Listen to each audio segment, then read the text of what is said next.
우리 옆 사람 같이 한번 반갑게 인사하겠습니다. 반갑습니다. 네.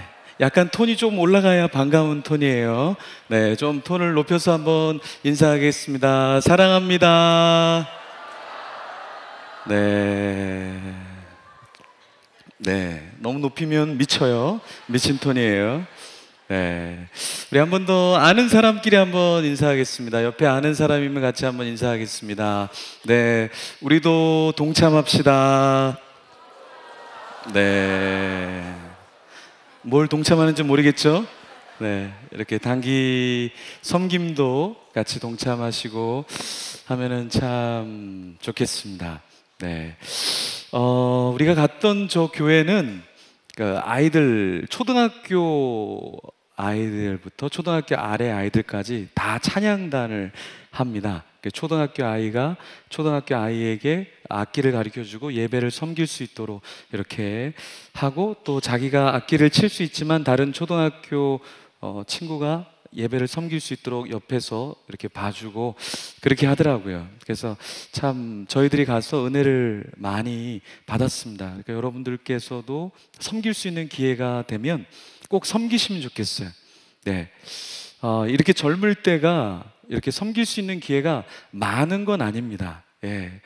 짧게 우리에게 주어질 때 여러분들이 섬길 수 있을 때 섬기시면 참 좋겠습니다. 네. 오늘 설교는 제목은 비즈니스 선교가 아니라 선교 비즈니스입니다. 네.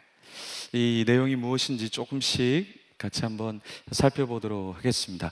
먼저 우리 같이 읽었던 2절 말씀 한번 소리내서 한번 읽어보겠습니다. 글라우디오가 모든 유대인을 명하여 로마에서 떠나라 한 고로 그가 그 안에 브리스라와 함께 이탈리아로부터 새로 온지라. 있죠? 브루스길라와 아굴라. 원래는 사실은 이 아굴라란 사람이 먼저 나와야 되는데 아굴라가 남편이고 브루스길라가 아내입니다. 네. 이 이름을 보면 보통 그 중요한 인물이 이렇게 앞에 나오게 되고 그 가족을 대표하게 되죠. 근데 여기 2절 말씀에 보니까 아굴라란 이름은 나오지 않고 그냥 아내의 이름만 나와 있습니다. 이것은 무엇을 말하냐면 이 아내인 브루스길라가 굉장히 현숙한 여인이고 성숙한 사람이고 리더라는 이야기입니다. 아굴라도 괜찮은 사람이었어요. 아굴라는 자신의 집을 교회로 오픈했던 사람입니다. 고린도전서 16장 19절에 보면 굉장한 믿음의 사람이죠. 자기 집을 교회로 이렇게 드리는 사람. 네. 여러분 중에서 나도 우리 집을 교회로 드리겠습니다 하는 사람 한번 손들어 보시겠어요? 네. 나도 드리겠습니다. 네. 예. 우리 옆에 있는 주영이가 대신 옆에 있는 사람 손을 들어줬습니다. 이거 괜찮네요. 이거 여러분 중에 선교 나갈 사람 있습니까? 예, 굳건히 손을 잡고 옆에서 우리 자매님이 같이 나갈 거예요? 근데 왜 들었어요, 같이? 네, 깊이 마음에 들었나 보네요. 네, 아멘. 우리 바로 결혼식 진행하겠습니다. 반주 준비해 주시고 꽃다발 임원단 준비해 주시고. 네. 너무 좋아하네. 둘이 막 이렇게 감사해. 기도 응답이야 막 이렇게. 네. 기도는 응답됩니다. 아멘. 네. 그래요. 참 감사한 주일이네요. 이 아굴라가 자기 집을 이렇게 오픈해서 드렸는데요. 브루스길라는 현숙한 여인이었어요. 왜냐하면 브루스길라가 왜 현숙한 여인이냐면 이 아굴라는 대단한 인물이 되었지만 처음부터 대단한 인물은 아니었습니다. 왜냐하면 이 아굴라란 이름은 그 당시에 로마의 이름이 아니었어요. 그러니까 아굴라의 신분은 노예 신분입니다. 그리고 여기 브루스길라라고 하는데 부리스가라는 그 가풍이 있었는데 그 브리스가 가풍은 귀족층을 말하는 거예요. 그러니까 한 여인이, 귀족의 몸에 그 가족에 속한 여인이 누구랑 결혼을 결심하냐면 천민 출신도 아닌 노예 출신인 아굴라와 결혼을 하겠다고 해서 실제로 결혼을 했다라는 것이죠. 예전에 로마 시대에는 기록에 의하면 3분의 1 이상, 2분의 1 이상, 어떤 데는 뭐 3분의 2 이상, 이 정도로 노예가 많았다고 이야기할 정도로 노예들이 상당히 많았습니다. 그런데 그 중에서 이 브리스길라는 많은 사람 중에서 남편을 선택을 하는데 누구를 선택하냐면 노예의 한 남자를 자기의 그 귀족의 가문에 합당하지 않은 사람을 맞아들였다는 것이죠. 네, 요즘 제가 이런 이야기를 듣습니다. 우리 5팀과 6팀에서는 우리 자매님들이 그 남편감을 찾는데 5팀과 6팀에서 찾는 것이 아니라 3팀과 4팀에서 찾는다는 이야기를 하더라고요. 네, 헐 나왔습니다. 예, 3팀에 예, 헐 나왔습니다. 깜짝 놀랐어요. 우리 형제님은 선택 안 돼요. 걱정하지 마세요. 네, 제가 볼 때는 뭐 우리 7팀도 관심 없고요. 예, 아무도 관심 없으니까 그냥 주여하고 그냥 선교지로 가셔도 괜찮습니다. 네, 놀랄 자가 놀라야 되는데 예, 헐입니다, 주님. 네. 우리 5팀과 6팀의 자매님들이 5팀과 6팀 형제님들을 보지 않고 3팀과 4팀을 계속 놓고 기도한다 그러더라고요. 기도하지 마세요. 네. 이게 욕심이에요, 욕심. 우리 7팀의 형제님들은 또 5팀, 6팀, 더 4팀, 3팀, 주여 3팀을 그 산지를 내게 주시옵소서. 죄악이에요, 죄악. 네. 그렇게 하시면 안 돼. 그렇게 하시면 안 되고, 이 브리스길라처럼 내가 생각할 때 이 사람은 힘들다, 이 사람은 조금 노예 같다, 사회적으로 약자다, 사회적으로 좀 부족하다, 이런 사람을 여러분들이 품고 결혼하면 참 좋을 것 같아요. 그러면 천국의 상급이 엄청나게 클 거예요. 저희 집사람처럼요. 네. 왜 웃죠? 여기서 예, 아니 현숙하다라는 건, 성숙하다라는 것은 내 수준보다 좋은 사람, 좋은 배경, 좋은 직장, 좋은 학교, 어떤 좋은 것을 따지는 것이 아니라 하나님의 사람은 나보다 열악한 것, 안 좋은 학교, 안 좋은 직장, 안 좋은 사람과 함께 하면서 이끌어 줄 수 있는 것이 하나님이 보실 때는 그 가정을, 그 공동체를, 그 사회를 이끌 수 있는 사람이라는 거예요. 그래서 여러분들이 너무 높이만 보지 마시고 아래로 그리스도의 마음을 가지고 사람을 보면 참 좋을 것 같아요. 예, 우리 눈높이가 상당히 높아져 있어요, 실제로. 근데 브리스길라의 눈높이는 상당히 낮은 곳에 그리스도의 마음을 가지고 그렇게 살아갔다라는 것입니다. 그래서 여기 보면은 이 브리스길라와 아굴라의 또 놀라운 점 뭐냐면, 자신들이 성경을 잘 알고 있었는데 이 아볼로라는 사람이 있었는데 그 아볼로라는 사람을 집에 초청합니다. 집에 초청해서 성경을 가르쳐 주면서 성경뿐만 아니라 성령 하나님을 체험할 수 있도록 해주는 거예요. 영적인 교사로서 아볼로가 성경을 모르지 않았습니다. 근데 그 아볼로에게는 아주 메마른 건조한 신앙을 갖고 있었다는 것이죠. 그래서 그 사람이 그러한 지식적인, 어떠한 율법적인 지식을 갖고 있는 것이 아니라 성령을 체험할 수 있도록 이끌어줬던 사람들이 바로 브리스길라와 아굴라라는 사람이라는 거예요. 그래서 이 브리스길라와 아굴라의 특징은 바로 이런 사람이었습니다. 그러면요, 이 사람들이 또 어떤 것을 하면서 살았는지 한번 같이 한번 말씀을 통해서 한번 볼게요. 3절 말씀 같이 한번 보겠습니다. 3절 같이 한번 읽을게요. 생업이 같음으로 함께 살며 일을 하니 그 생업은 천막을 만드는 것이더라. 여기에 천막을 만든다라는 것, 네, 어떤 물건을 만들어내는 것이니까 사회적으로 굉장히 고위층은 아니겠죠. 경제적으로 상당한 여유가 있지는 않았겠죠. 그 당시에 법조계에 있거나 어떤 정치에 있거나 그런 정도의 사람이 아니니까 그냥 일반적인 사람이라고 보면 되겠죠. 그렇죠? 그런데 생업을 같이 한다는 말은 무엇이냐면 바울도 천막을 만드는 사람이었고 브리스길라와 아굴라도 같이 천막을 만드는 사람이었다라는 이야기예요. 이것이 무엇이 중요하냐면, 여러분, 우리가 생각할 때 요즘에 많이 하는 말 중에 무엇이냐면 비즈니스 선교라는 말이 있습니다. 비즈니스 선교. 그런데 비즈니스 선교라는 것이 무엇인가?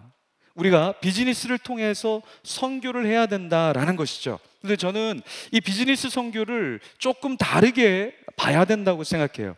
어떻게 봐야 되냐면 비즈니스 선교가 아니라 사실은 결론적으로 말하면 선교 비즈니스가 되어야 한다라는 말이에요. 이것이 무엇을 말하냐면 비즈니스 선교, 그러니까 사람들이 비즈니스가 먼저인 줄 알아요. 그래서 비즈니스를 하는데 굉장한 많은 투자를 한단 말이에요. 애를 쓴단 말이에요. 그리고 어디까지 나아가지 못하냐면 선교까지 나아가지 못한다라는 거예요. 그래서 이것이 선교 비즈니스가 돼야 된다라는 것은 무엇이냐면 내가 왜 공부를 하냐는 거예요. 여러분, 왜 공부를 합니까? 내가 왜 일을 합니까? 내가 왜 창업을 하고 내가 왜 승진을 해야 되고 내가 왜 잘 나가는 사람이 돼야 될까요? 내가 왜 성공하는 사람이 되어야 될까요? 남들보다 더 나은 사람이 되어야 할까요? 여러분의 목적이 무엇입니까? 여러분, 목적이 뭐예요? 여러분, 열심히 살아가는데 어떤 사람은 투잡을 뛰는 사람도 있어요. 우리 아포스에 3잡, 3가지 일을 하는 사람도 있어요. 밤낮 열심히 일하는 사람이 있단 말이에요. 밤낮 열심히 공부하는 사람이 있어요. 지금 시험 기간인데 열심히 공부하는 사람도 있어요. 좋아요. 근데 그 비즈니스가 무엇을 위한 것이냐는 거예요. 여러분의 비즈니스는 무엇을 위한 것입니까? 선교 비즈니스입니까? 아니면 비즈니스 선교입니까? 아니면 그냥 비즈니스 그 자체입니까? 제가 한 커플을 만나서 같이 식사를 하고 차를 마시면서 참 감동을 받았습니다. 네. 왜 감동을 받았냐면 두 사람이 이제 결혼을 하려고 하는데 두 사람이 결혼하면서 사업을 하고 일을 꾸려 나가는데 그 목적이 무엇이냐면 비즈니스가 아니라 비즈니스보다 더 중요한 선교, 복음을 전파하는 것에 헌신된 사람들이었어요. 그래서 자기의 집을 같이 성경 공부하는 그 장소로 만들고 사람들에게 당신들에게는 나와 같은 비즈니스가 아니라 그보다 더 필요한 것이 있다. 그것이 복음이고 그게 하나님 말씀입니다. 같이 나누고 싶습니다. 같이 케어해 드리겠습니다. 상담을 해 드리겠습니다 하면서 실제로 비즈니스를 위해서 사람을 만나는 것이 아니라 비즈니스를 위해서 사람을 만났더라도 그 사람들에게 복음을 증거하면서 그 사람들이 예수님을 알도록 하고 있었습니다. 그래서 결혼하고 나서도 이러한 삶을 살기를 원합니다. 이런 고백을 쉽게 듣기 어렵죠. 여러분, 우리가 결혼을 합니다. 창업을 합니다. 일을 합니다. 공부를 합니다. 근데 진짜 내가 하는 그 이유가 무엇인지 우리는 따져봐야 한다는 것이죠. 바울도 텐트를 만들었습니다. 근데 바울이 텐트를 만든 이유는 텐트를 팔아서 먹고 살고 집을 장만하고 그래서 여행을 하고 이런 목적이 아니라는 거예요. 바울의 목적은 오로지 텐트를 팔아서 복음 전파를 위해서 그 물질을 쓰고자 하는 마음이 있었다라는 것이죠. 여러분들 열심히 공부합니다. 열심히 공부해서 뭐 하려고요? 열심히 공부하고 시험 잘 보고 예배하려고, 공부 잘해서 좋은 곳에서 하나님을 드러내려고 하는 것입니까? 우리가 물질에 있어서도 이렇게 보면, 제가 우리 지난주에 개척교회 팀, 단기팀, 단기 선교팀 이렇게 다 한 자리에 모여서 1시간 동안 제가 이 단기 선교에 대해서, 비전 트립에 대해서 주의할 점, 또 이렇게 해줬으면 좋은 점 여러 가지를 이렇게 이야기했습니다. 그 중에서 제가 이야기한 것 중에 한 가지가 무엇이냐면 이 단기 선교와 비전 트립을 쇼핑 트립, 음식점 투어 트립, 이런 걸로 만들지 말라는 거예요. 왜? 우리가 비전 트립을 하고 우리가 단기 선교를 하면서 가기 전에 항상 이런 얘기를 참 많이 들어요. 목사님, 저는 돈이 없어요. 목사님, 저는 요번에 회비 내기가 굉장히 어려워요. 그런데 단기 선교나 비전 트립을 가면 쇼핑 장소마다 다 들려요. 다 카드를 긁고 돈을 어디서 가져왔는지 누구보다 더 많은, 갈 때보다 올 때 더 많은 짐을 들고 오는 거예요. 그래서 저는 그런 모습들을 보면서 참 마음이 어려울 때가 있어요. 왜 비전 트립을 가는가? 왜 단기 선교를 가는가? 가기 전에는 물질이 없고 뭐가 어렵고 그래서 아무것도 플로잉 할 수 없다고 하는데 올 때는 두 손 가득 자기가 원하는 것들을 다 들고 오는 그 모습을 보면서 왜 저 사람은 비전 트립을 갔을까? 왜 저 사람은 단기 선교를 갔을까? 라는 고민이 제 속에 있었어요. 하나님께서도 그런 고민을 할 수 있으실 거예요. 왜 쟤는 대학에 갔을까? 하나님, 대학에 가야 됩니다라고 해서 대학을 가게 해줬는데, 창업을 하게 해줬는데, 승진하게 해줬는데, 몸이 안 좋아서 건강하게 해줬는데, 사고에서 보호해 주었는데, 그러면 그 다음에 뭘 위해서 건강을, 뭘 위해서 이것을 받았는지를 알고 있을까?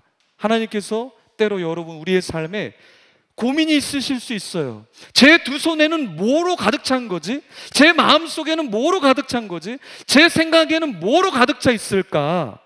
하나님께서 우리를 보시면서 충분히 안타까워하실 수 있다라는 거예요.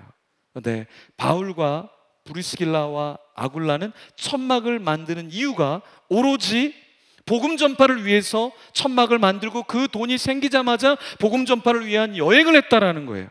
쇼핑을 위해서 돈을 쓰지 않았다라는 거예요. 우리 지난번에 어떤 팀에서 비전 트립을 갔는데 재정이 좀 남았다고 연락이 왔어요. 그래서 제가 그곳에 또다시 가는 팀에게 그걸 플로잉 해주면 좋겠다. 우리가 쓰다가 남은 것이지만 그걸 어떤 음식이나 어떤 선물이 아니라 그걸 다른 단기 팀이 갔을 때 재정적인 후원을 받도록 우리가 플로잉 해주면 좋겠다. 여러분이 회사 생활을 하면서, 대학 생활을 하면서, 아르바이트를 하면서 그 남는 조금이라도 10원이라도 100원이라도 만원이라도 남는 그것을 가지고 여러분 고민해야 돼요. 어디에 플로잉 해드려야 될까? 여러분이 남는 시간 1분, 1시간, 10분 좋아요. 그걸 어디다가 하나님 앞에 올려드려야 될까? 우리는 고민해야 된다라는 거예요.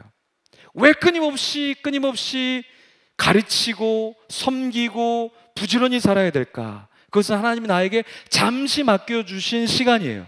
잠시 나에게 주신 건강이에요. 잠시 나에게 주신 달란트예요. 그걸 여러분들이 내 거라고 생각하면 안 돼요. 우리 300명의 기도원의 용사들 방에 제가 긴급하게 기도 제목을 이번 주에 하나 올렸죠. 한 친구가 넘어졌어요. 넘어져서 기억을 다 잃어버렸어요. 몸에 참 잘못 넘어져서 떨어져서 몸 많은 곳을 다쳤어요. 근데 그 친구가 오늘 이렇게 예배 드리면서 그런 고백을 하더라고요. 목사님, 제가 진짜 크게 많이 다칠 수 있었는데 하나님 보호해 주셔서 다시 건강하게 되고 다시 정신이 다 돌아와서 너무나 감사합니다. 그러면서 이제 앞으로 목사님, 제가 예전에는 이렇게 주일날 했고 제가 이런 부분들이 있었는데 이제는 싹 다 고치겠습니다. 싹 다 고치겠습니다. 그런 고백을 하더라고요. 여러분, 그렇게 험하게 다치지 않더라도 우리가 성숙한 신앙이라는 것은 무엇이냐면, 내가 고난을 당하기 전에, 사건을 당하기 전에, 고통을 당하기 전에 하나님 앞에, 하나님, 내가 어떻게 나의 삶을, 나의 물질을, 나의 재능을 올려드려야 되겠습니까? 그것을 먼저 여러분들이 하나님께 말씀하시고 선포하시고 결단하시고 주님 앞에 나아가야 한다라는 거예요. 그래서 이것이 비즈니스 선교, 비즈니스가 강조된 그런 것이 아니라 선교가 강조된 비즈니스를 여러분들이 하셔야 돼요. 학업이 강조된 것이 아니라 하나님의 영광이 강조된 학업을 하셔야 되고 직장 생활을 하셔야 한다라는 거예요. 4절 말씀 볼까요? 4절 말씀 보면 이 선교의 마음을 둔 사람, 그 사람의 삶이 어떤가를 우리는 볼 수 있어요. 4절 말씀 같이 한번 크게 한번 읽어보겠습니다. 안식일마다 바울이 회당에서 강론하고 유대인과 헬라인을 권면하니라. 선교, 하나님을 위해서 사는 삶, 그것이 저 구절에 사실 나와 있는데요. 안식일마다, 이 말은 무엇이냐면 매주일이라는 거예요. 매주일. 그러니까 안식일마다라는 말은 매주일. 근데 이 바울이 어디를 가냐면 매주일 회당에 갔다라는 거예요. 회당은 무엇입니까? 전통이 있는 곳이고 율법이 있는 곳이고 기독교, 예수를 그리스도로 인정하지 않는 장소이죠. 거기는 거친 사람들이 있어요. 대적하는 사람들이 있어요. 그런데 그곳에 가서 그냥 회당에 참석하는 정도가 아니라 강론하고 말씀을 풀어서 가르치는 것을 매주 했다라는 거예요. 여러분, 매주 여러분들이 여러분의 신앙을 받아들이지 않는 사람을 만날 때 여러분들은 끊임없이 복음을 증거할 수 있습니까? 우리가 양육 기초, 양육 고급, 제자반 할 때 첫 번째 체크리스트가 무엇입니까? 복음을 전했습니까? 1분이라도, 아니 30분이 아니라 1분이라도 당신을 위해서 기도합니다. 하나님이 당신을 사랑하십니다. 기도 제목이 무엇인가요? 어려운 일은 없으신가요? 함께 같이 교회 한번 가보시겠어요? 이게 한마디를 띄기가 어려운 거예요. 왜요? 전통적이고 기독교를 인정하지 않는 사람, 그 무리 속에서 내가 이 말을 꺼내기가 너무나 어려운 거죠. 그래서 어떤 사람은 교회에서 식사 기도할 때는 굉장히 깊이 있게 묵상하면서 기도를 하고, 학교나 회사에서 기도할 때는 어떻게 합니까? 잠깐 눈을 감았다가 딱 뜨면서 하나님 깍꿍 이렇게 기도하죠. 이걸 전문 용어로 깍꿍 기도라고 하죠. 사람들이 모르게 젓가락을 들면서 주여 감사합니다, 모든 영광 하나님께 드립니다, 할렐루야, 아멘, 놀렐루야 이렇게 끝내버리죠. 왜요? 사람들이 너 기독교인이야? 너 왜 기도를 해? 너 왜 재수없게 왜 내 앞에서 그래? 이런 말을 듣기가 굉장히 거북한 거잖아요. 그죠? 근데 바울은 선교 중심적이었단 말이에요. 비즈니스를 위해서 내가 텐트를 만들면 텐트를 이 사람들한테 팔아야 할 거 아니에요. 이 동네에서 내가 인정을 받지 못하면 텐트를 하나도 못 팔 거 아니에요. 근데 바울에게 있어서는 비즈니스가 중요한 게 아니라 선교가 중요했다라는 거예요. 우리 인생에서도 여러분이 여기서 기도하고 여기서 찬양하듯이 여러분에게 우리가 전도 물품을 막 나눠주는 이유가 있어요. 그게 뭐냐면 전도를 하라는 것도 있지만 1차적인 것은 무엇이냐면 여러분이 크리스찬인 것을 드러내라는 거예요. 직장에서 여러분이 일하는 것이 하나님의 영광을 위하고, 공부하는 것이 컨닝하기 위해서, 어떠한 데이터를 조작하기 위해서, 어떤 사람들의 인정을 받기 위해서, 그 사람들의 눈치를 보는 것이 아니라 내가 크리스찬임을 드러내기 위해서 여러분에게 전도 물품을 주는 거예요. 예전엔 전도 물품만 줬어요. 근데 안 되겠다, 교회 다니는 사람인 것을 알게 해야 되겠다. 그래서 우리가 거기다가 동신교회 청년 아포스리라는 로고를 찍기 시작한 것입니다. 여러분, 사도 바울은요 매 주일마다 갔어요. 근데 거기에는 회당 안에서 거친 사람들이 있었죠. 근데 그 거친 사람들을 어떻게 했냐면 유대인과 헬라인을 권면하니라 라고 말하고 있어요. 겁먹어서 이야기한 정도가 아니라 권면했다 그랬어요. 당당하게 당신도 예수님을 믿어야 합니다. 당신이 하나님을 그렇게 저주하신다면 천벌을 받을 수도 있습니다. 하나님을 모욕하시면 안 됩니다. 하나님이 기뻐하지 않으십니다 라는 이야기를 여러분들이 할 수 있어야 된다는 거예요. 왜요? 선교 중심적으로 그 영혼도 심판을 받을 수 있기 때문에 우리는 담대하게 그것을 이야기해야 한다는 것이죠. 참 불편합니다. 이렇게 이야기한다는 자체가 불편하죠. 근데 사도 바울은 이 불편함을 감내해내면서 사람들에게 복음을 증거했다라는 거예요. 여러분, 사람들이 받아들이지 않을 때 포기해서는 안 되죠. 조지 히필드라는 사람이 있어요. 조지 히필드라는 사람은요 대단한 복음 전도자였죠. 저기 한쪽 편에 보면 교회 안에서 말씀을 막 증거하죠. 근데 또 한쪽 편에 보면 교회 안이 아니라 교회 밖에서 복음을 전파하고 있어요. 조지 히필드가 왜 밖에서 복음을 전파했냐면 안에서 복음을 전파하면 사람들이 그것을 받아들이지 않고 시기 질투해서 그 당시에 천주교 사람들이 엄청나게 조지 휘필드를 박해했어요. 그래서 교회 안에서 절대 복음을 전하지 못하게 하자 조지 휘필드가 그냥 길거리에서 복음을 전한 거예요. 강에서 복음을 전한 거예요.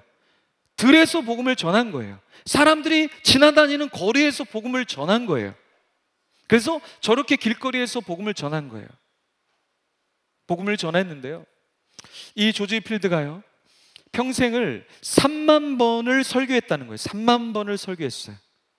그 인생이 50대에 마감을 하게 되는데, 30대에 목사가 돼서 50대에 마감을 하게 되는데 20여 년 동안 목회를 하는데 3만 번, 그러니까 하루에 한 번 반꼴로 설교를, 매일매일 복음 설교를 했다라는 거예요. 지칠 정도로 가르치고 설교하고 가르치고 설교했다라는 거예요. 그래서 이 조지 휘필드가 설교할 때 피를 쏟고 굉장히 몸이 아팠어요. 그래서 요양하러 갔는데, 요양하러 가서도 사람들이 보이니까 복음을 전파했던 사람이 조지 휘필드예요. 그 조지 휘필드가 뭐라고 얘기했냐면 오직 그리스도만 드러나게 하라 라는 이야기했어요. 그리고 마른 눈으로 눈물 없이는 천국에 들어갈 수 없다라는 설교를 했습니다. 안에서 못하게 하니까 밖에 나가서까지 복음을 증거했다라는 거예요. 사도 바울은 안에서, 회당에서 어쨌든 복음을 전할 수 있을 때 계속해서 복음을 전했고, 회당 밖에서도 사도 바울도 복음을 전했죠. 여러분, 우리도 똑같습니다. 우리도 똑같아요. 목사님, 저 사람은 복음을 듣지 않아요. 그래도 복음을 들려줘야 돼요. 텍스트 메시지로, 카카오톡으로, 전화로 만나서 항상 그 영혼을 사랑하기 때문에. 그런데 정말 교회 다니세요. 정말 예수님을 믿으세요. 이 말을 끊임없이 해야 하는 거예요. 왜요? 그 사람을 사랑하니까, 그 영혼이 지옥에 가면 안 되니까. 그래서 우리는 복음을 증거해야 되는 거예요. 이번 주 우리가 영화데이를 참 많이 했죠. 우리 대학생들 정말 죄송합니다. 자꾸 영화 보라 그래서 너무 죄송한데, 이 영화를 우리가 계획한 것이 아니라 우리가 좀 영화를 뜨문뜨문 영화데이를 하잖아요. 빨간 날, 우리 아저씨 오신 날 이렇게 할 때 우리가 할 게 없으니까 아저씨 오신 날 같이 영화도 보고 이렇게 하는데, 우리가 영화를 뜨문뜨문 보니까 영화의 그 회사들이 저희한테 시사회를, 무료 시사회를 너무 많이 보여준다는 거예요. 그래서 이번 주도 계속 무료 시사회를 해준다는 거예요. 그래서 무료 시사회를 놓칠 수가 없잖아요. 그래서 I Can Only Imagine 이라는 영화를 여러분에게 보고 또 보라고 얘기한 거예요. 근데 너무 보여주고 싶었는데 계속해서 영화 관계자 그쪽에서, 영화관에서 100명, 뭐 120명 뭐 무료로 보여드리겠습니다 이렇게 얘기해서 여러분에게 영화 신청하십시오 이렇게 얘기를 했던 거예요. 예, 우리 대학생분들 참 죄송합니다. 공부도 안 되고 공부도 못 하는데 자꾸 영화 보라 그래서 마음도 찢어지고 힘들었을 텐데, 그것도 포기하고 또 영화 보러 오신 분들이 있더라고요. 그분들은 또 천국에서 또 영원한 안식을 누릴 수 있는 것을 아시니까 성적 잠깐 못 나와도. 근데 그 영화 참 보신 분들 감동적이죠. 이 영화 나중에 한번 태신자분들하고 볼 수 있도록 영화관을 다시 좀 빌려서 보면 좋겠다. 너무 감동적인 영화, 좋은 영화인데 어떤 분들이 그냥 보러 가서 눈물 범벅이 돼서 왔다고 하시는 분도 있고, 또 예상치 못한 은혜를 너무 많이 받아서 너무 감사하다 이런 이야기를 참 들었는데요. 여러분 보십시오. 그 사람들이 그 영화에 대한 기대가 하나도 없었어요. 근데 영화를 보고 예수님을 깊이 사랑하게 되고 하나님을 알게 되잖아요. 만약 여러분이 그 사람한테 같이 가자, 영화 같이 보자 라는 말을 안 했다면 그 사람들이 아마 가지 않았을 것 같아요. 여기에 우리 교사 선생님들 있죠. 한 교사 선생님은 영화가 너무 좋다 그러니까 영화를 보지도 않았는데, 제 말을 뻥일 수도 있는데 제 말을 믿고 아이들을 40-50명을 데려왔어요. 40-50명을 데려왔어요. 여러분, 그 아이들이 그 영화를 보고, 중고등학교 아이들이 그 영화를 보고 얼마나 감동을 받았을까요? 네, 얼마나 도전을 받았을까요? 그 인생을 살면서 비전의 이야기, 부모님과의 관계의 이야기, 신앙의 이야기, 참 많은 도전을 받았을 거예요. 여러분, 한마디 같이 가자, 같이 예배하자, 같이 기도하자, 같이 우리 하나님에 대해서 알아보자라는 이 한마디가 한 영혼을 바꿀 수가 있는 거예요. 그래서 내가 생각할 때 저 사람은 안 와, 저 사람은 교회 안 와. 근데 여러분 보십시오. 지금 여러분이 여기 와 있잖아요. 여러분 같은 사람이 여기 와 있잖아요. 여러분 얼마나 완고한 사람입니까? 여러분 얼마나 기독교를 핍박했던 사람이에요. 여기에 상당히 초신자들이 그런 고백을 많이 해요. 초신자 만나면 목사님 저 교회 많이 박해했습니다. 그렇게 보여요. 얼굴이 박해게 보여요. 사납게 보이고 독하게 보여요. 근데 자기가 교회 와서 예배를 드리는데 눈물이 난다라는 거예요. 찬양이 그렇게 좋고 그냥 설교를 듣는데 눈물이 주르륵 난다는 거예요. 밤에 뜨는 별, 기도 11조 그냥 뭔지 모르고 왔는데 하나님이 자기를 너무 많이 만져주셔서 감당이 안 된다라는 거예요. 여러분 이게 믿음 생활이고 이게 하나님이 우리를 만져주시는 거예요. 우리는 그냥 입만 떼는 거예요. 하나님이 너를 사랑하셔. 하나님이 너를 사랑하셔. 하나님이 너를 사랑하셔. 나 너를 위해서 기도하고 있어. 너가 교회 나올 거라고 믿어. 한번 꼭 오면 좋겠어. 이 말을 할 때 하나님이 그 속에 역사하시고 영화를 한 번 보는데 영화 한 편 속에서 신앙을 갖게 되고 눈물을 흘리게 되고 회심하는 역사가 일어나게 된다라는 거예요. 이게 하나님의 역사예요, 여러분. 이게 하나님의 역사. 하나님의 역사는요, 우리가 생각하는 것보다 엄청나게 역사해 주셔요. 오늘 설교의 4장 중에 1장밖에 안 했지만 설교를 마무리하겠지만 중요한 거는 많은 지식이 아니에요. 설교도 많은 지식이 아니에요. 여러분 진짜 중요한 게 뭘까? 진짜 중요한 게 뭘까? 정말 중요한 건 뭐냐면 진심을 담아서 한 영혼에게 하나님이 너를 사랑하셔. 나도 너를 사랑하고 기다리고 있어. 교회로 오면 좋겠어. 그러면서 그 사람이 여러분을 핍박할 거예요. 이해하지 못할 거예요. 근데 사도 바울은 그 사람들을 강하게 권면하면서 권면만 한 게 아니라 사실은 핍박을 동시에 받았단 말이에요. 제가 요즘에 글을 이제 기고하려고 기획하는 것 중에 하나가 뭐냐면 나는 다음 세대 목회 이렇게 실패했다라는 글을 이제 인터넷에 계속 올리려고 해요. 그래서 같이 NGM이라고 Next Generation Ministry라는 그 네트워크를 지금 하고 전국에 있는 청년 사역을 하고 청소년 사역을 아주 잘하는 분하고 같이 네트워크를 지금 하면서 같이 모임을 하고 세미나를 하고 또 글을 올리고 또 책을 내려고 하고 있는데요.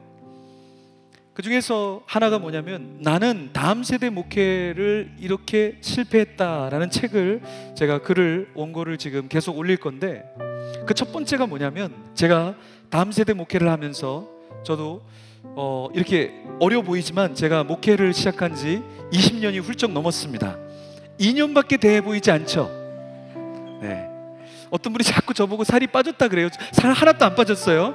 네. 그래서 집사람이 그 거짓 증거를 믿지 말고 많이 먹으면 안 된다 늘 얘기하고 있어요. 요새 만나는 사람마다 살 빠졌다 뭐 배가 많이 쑥 들어갔다 옛날에 얼마나 많이 튀어나왔길래 그런 얘기하는지 모르겠는데 똑같아요 여러분. 근데 어떤 애가 우리 어떤 청년이 그러더라고요. 목사님 요새 코르셋 입으세요? 배가 많이 들어가 보여요. 이런 얘기가 코르셋 안 입었어요. 그냥 이거 난닝구밖에 없어요. 네.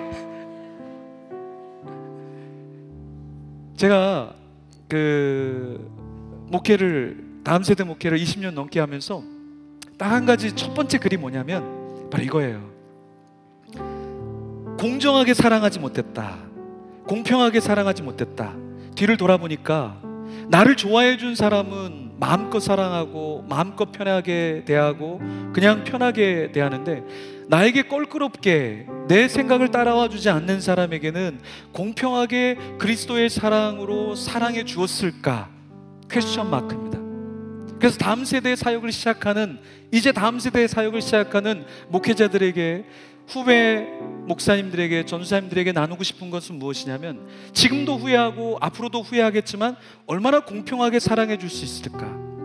그리스도의 사랑을 갖고 나를 적대하는 사람도 공평하게 사랑해 줄 수 있을까? 그것이 목회의 과제라는 거예요. 근데 사도 바울은요 유대인들이 자기를 핍박했잖아요. 근데 그 유대인들을 끝까지 사랑했어요. 유대인들에게 복음을 전하지 못해서 안절부절했단 말이에요. 헬라인들에게도 끝까지 복음을 전파했다라는 것이죠. 헬라인들이 그를 알아주지 못했는데도, 이방인인데도 이방인까지 사랑했다라는 것이에요. 여러분, 우리에게 필요한 게 바로 이거예요. 여러분 좋아하는 사람만 인사하지 않아요? 우리가 왜 미인대칭을 하는 줄 아세요? 우리가요, 교회 오면 내가 좋아하는 사람한테만 인사를 심하게 해요. 그러면 주위에 있는 사람들은 다 상처를 받게 돼 있단 말이에요. 똑같이 좋아해야 돼요. 똑같이 하이톤이면 모두를 다 만나면 하하하 하고 다 하이톤으로 가야 돼요. 그냥 도톤으로 하면 그냥 다 이렇게 가야 돼요. 그래야 상처를 안 받는 거예요. 근데 우리는 유대인이 오면, 같은 동족이면 굉장히 웰컴하고, 헬라인이 나타나면 헬라인 취급을 해버리는 거예요. 근데 주님께서 그거를 받으시지 않는다는 거예요. 여러분 가정 가운데도 누굴 좋아하고 누굴 싫어하고, 여러분 학교에서도, 직장에서도, 내가 있는 속한 공동체에서도, 교회 안에 사랑방 안에서도, 교회 안에 팀 안에서도, 교회 안에 어떠한 국 안에서도 누군 좋아하고 누군 싫어하면 그것은 무엇이냐면 우리는 선교와는 완전히 완전히 멀리 있다는 거예요. 난 비즈니스적인 사람이에요. 계산적인 사람이라는 거예요. 나는 지금 교회 안에서 비즈니스를 하고 있는 거예요. 나랑 맞는 사람들을 얻어서, 그걸 얻어서 날 기분 좋게 만들고 내 세력을 만들어서 나랑 맞지 않는 사람을 왕따시키고 뒤에서 욕하고, 쟤는 왜 저런데, 왜 쟤는 저렇게 행동하는데, 그러면서 하나님의 나라를 깨고 있다라는 거예요. 하나님의 나라를 깨고 있다라는 것이죠. 여러분, 중요한 게 무엇일까요? 바울처럼 유대인에게, 헬라인에게 똑같이 행해야 돼요. 똑같이 행해야 돼요. 네. 그래서 제가 우리 목사님들하고 전사님들한테 만날 때, 신방할 때, 우리 청년들 만날 때 똑같이 해줘야 된다.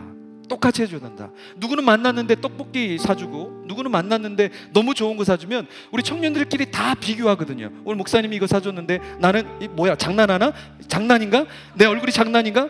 몸이 장난인가? 예, 장난일 때도 있는데, 예, 이렇게 시험 들 수 있단 말이에요. 여러분 마찬가지예요. 목회자만이 아니라 여러분, 우리도 똑같아요. 우리도 똑같아요.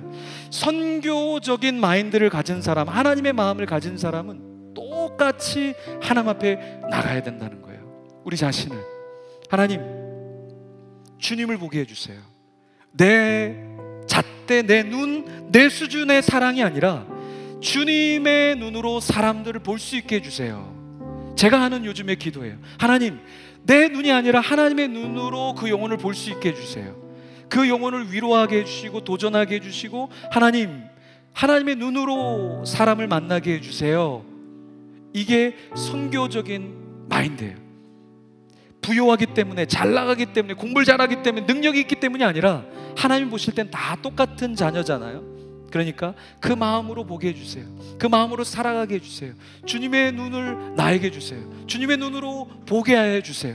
나의 비전도 보게 해주시고, 사람도 보게 해주시고, 이 시대도 보게 해주시고, 하나님 그렇게 해주십시오. 그래서 우리는 하나님 앞에 기도를 하는 거예요. 하나님 앞에 나를 깎는 거예요. 그래서 주님을 닮은 사람이 돼야 한다는 것이죠. 그렇게 주님의 눈으로 보기를 소원하는 사람들, 우리 자리에 일어나서 하나님 찬양하며 나가겠습니다.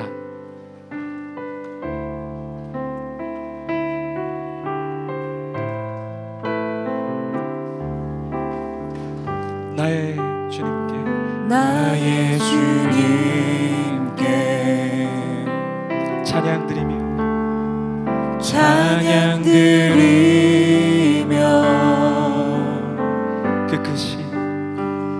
그 크신 사랑 주 임재 감사해.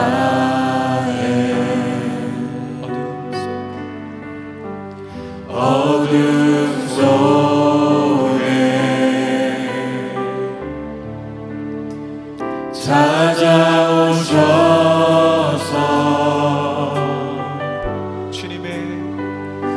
주님의 영광 보게 하시네. 의심하는 나를 손 내밀어 잡아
주님을 보게 하소서. 나를 붙드소서.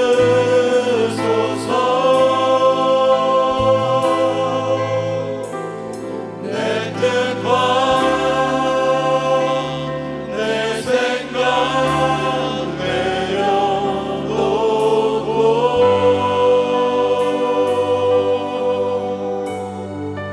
주님 앞에 나 엎드려